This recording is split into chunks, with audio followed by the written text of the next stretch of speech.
자, 81페이지의 3번 문제를 풀어보도록 하겠습니다. 그림은 정상인과 이자에 이상이 생긴 당뇨 환자의 식사 후 혈당량과 혈액 내 인슐린의 농도 변화를 나타낸 것이다. 자, 그러면 여기에서 우리가 알아야 될 단어는 이자라는 것과 그 다음에 인슐린이라는 거죠. 이자는 우리가 전에 소화에 대해서 배울 때 이자를 언급한 적이 있죠. 그때는 이자액을 분비해서 소화 효소에 의해서 이제 소화가 되는 거를 설명할 때 한번 나왔었는데, 이번에 이자는 호르몬을 분비하는 기관으로서 이제 역할을 하게 됩니다. 우리가 쌤이 수업 시간에도 얘기했지만 이자는 호르몬도 분비하지만 소화 효소도 분비하는, 즉 외분비 기관이면서 내분비 기관의 역할을 한다고 했습니다. 그러면 내분비 기관으로서의 이자는 뭐냐? 이자섬이라는 알파 세포와 베타 세포를 가지고 있는 그 조직이 있어요. 이자에. 그러면 이 알파 세포와 베타 세포의 역할은 뭐냐? 호르몬을 분비하는 세포들이에요. 알파 세포에서는 글루카곤, 그 다음에 베타 세포에서는 인슐린을 분비를 하게 되죠. 글루카곤의 역할은 우리 몸의 혈당이 감소했을 때 그 혈당량을 증가시키는 역할을 해주고, 인슐린은 혈당이 너무 증가했을 때 혈당을 감소시켜주는 역할을 하는 겁니다. 자, 아래 그래프를 보면은, 자, 왼쪽 그래프를 우선 보면 X축은 시간, 그 다음에 Y축은 혈당량과 인슐린의 농도 두 가지를 나타내게 되죠. 그래서 이것은 정상인의 그래프를 나타낸 거고, 오른쪽은 환자의 그래프, 그러니까 당뇨병 환자의 그래프를 나타낸 겁니다. 우선 정상인의 그래프를 한번 해석을 해보면, 식사를 하고 난 후 우리 몸의 혈당량과 인슐린의 농도가 어떻게 변화되는지를 나타낸 겁니다. 그래서 식사를 한 이후, 그전에는 인슐린 농도도 낮고 혈당도 낮죠. 근데 식사를 하고 난 이후 혈당이 이렇게 증가하게 돼요. 그래서 혈당이 증가한 이후에 얼마 안 있어서 어떻게 됩니까? 인슐린의 양도 급격하게 갑자기 증가하게 되죠. 그래서 인슐린 양이 증가하고 난 이후, 그 다음 어떻게 되냐? 혈당량이 감소하게 되고, 그래서 이 혈당이 우리가 밥을 먹기 전과 똑같은 정상의 수준으로 조절이 되고 있죠. 그것을 조절해 주는데 역할을 해주는 호르몬이 누구냐? 인슐린이라는 것을 이 그래프를 통해서 우리가 알 수가 있습니다.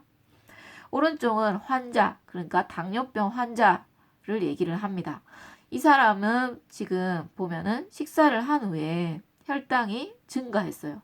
근데 인슐린의 변화가 어떻게 됩니까? 아무런 변화가 없이 쭉 일정하게 되죠. 거의 0의 수준. 인슐린이 만들어지지 않다는 것을 알 수가 있습니다.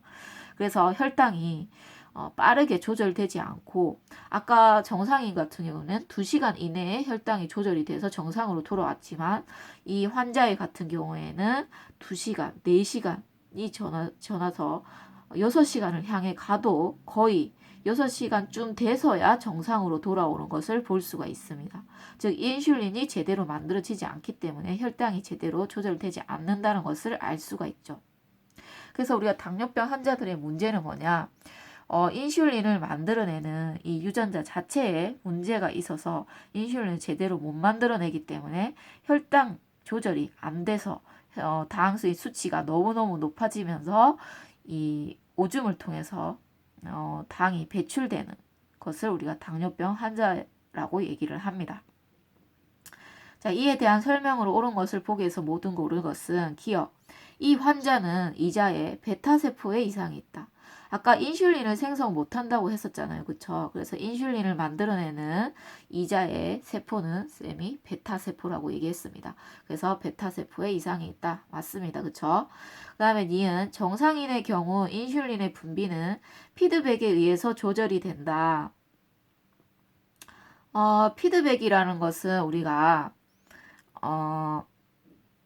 서로 이제 영향을 주고 받는 것을 얘기를 하는데, 우선 인슐린 하나를 두고 봤을 때 혈당이 증가를 하게 되면은 인슐린의 분비가 증가하게 되죠. 인슐린 분비가 증가하면은 혈당은 어떻게 됩니까? 당연히 낮아지게 되고, 그러면 혈당이 낮아졌기 때문에 인슐린은 더 이상 분비될 필요가 없죠. 그래서 인슐린도 분비가 정상 수준으로 돌아오게 됩니다. 그래서 이같이 혈당과 인슐린이 서로가 영향을 주고받으면서 조절되고 있는 것, 이것을 우리가 피드백에 의한 조절이라고 얘기합니다. 그래서 니은은 맞다. 간혹 선생님, 인슐린과 글루카곤은 기량작용에 의한 것이라고 했는데 피드백에 의해 조절되는 것은 틀린 게 아닙니까? 이렇게 묻는 사람이 있습니다. 여러분들이 항상 뭔가를 공부할 때 사고방식을 이분법으로 생각하는 경우가 많아요.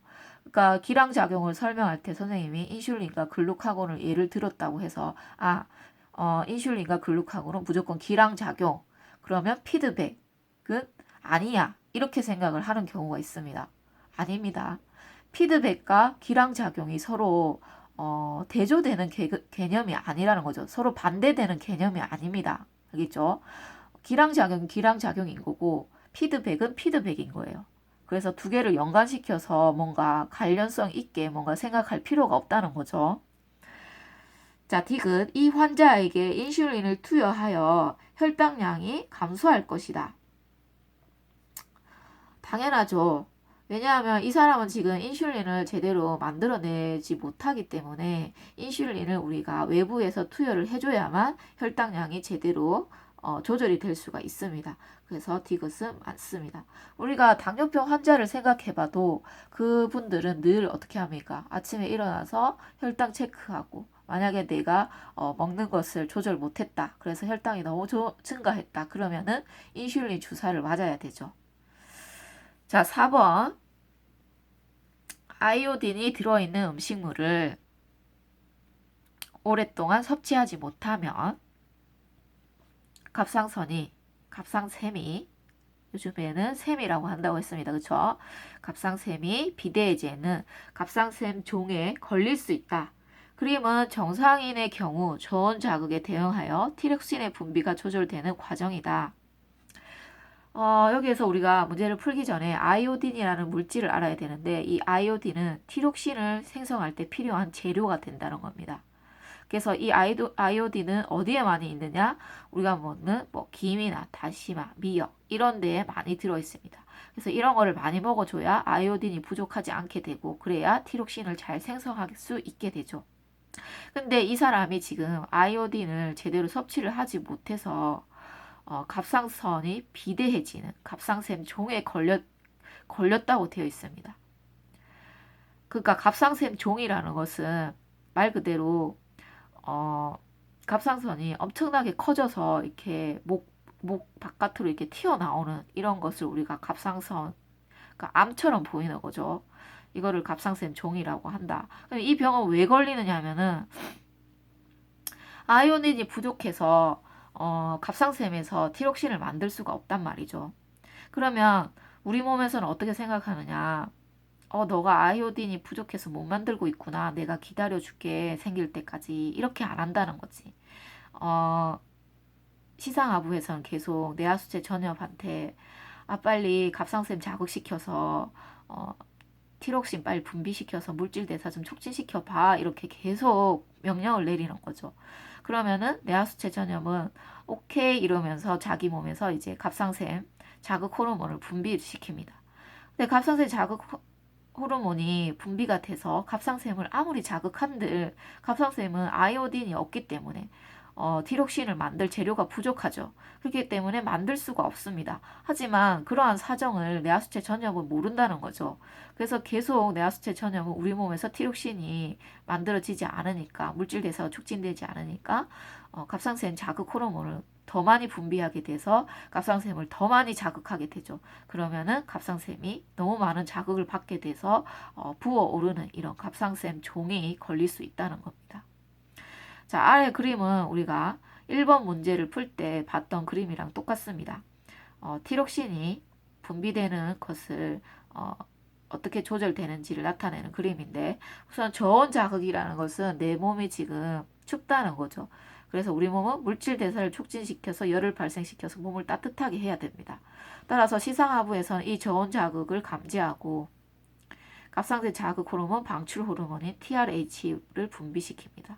그러면 뇌하수체 전엽이 자극이 되고 뇌하수체 전엽에서는 TSH 갑상선 자극 호르몬이 방출돼서 갑상선을 자극하게 되죠.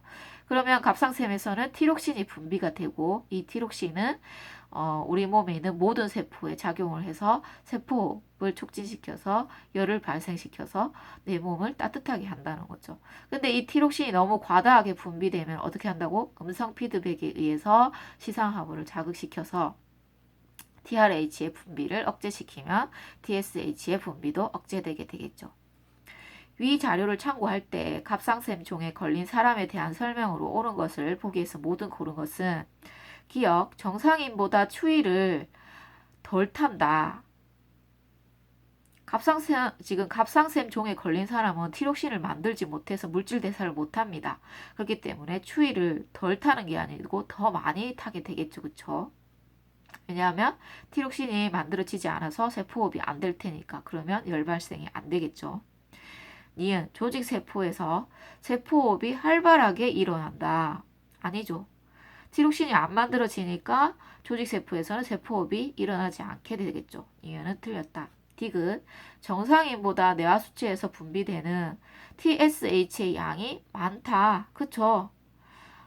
티록신이 지금 안 만들어지기 때문에 뇌하수체 전엽에서는 TSH를 더 많이 분비시켜서 갑상선을 자극시키게 되겠죠.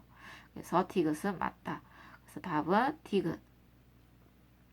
아래쪽에 선생님이 아이오딘이 부족하게 되면은 우리 몸이 어떻게 되는지에 대해서 쌤이 적어놨는데 아이오딘이 부족하다. 그러면 티록신이 생성되지 않겠죠.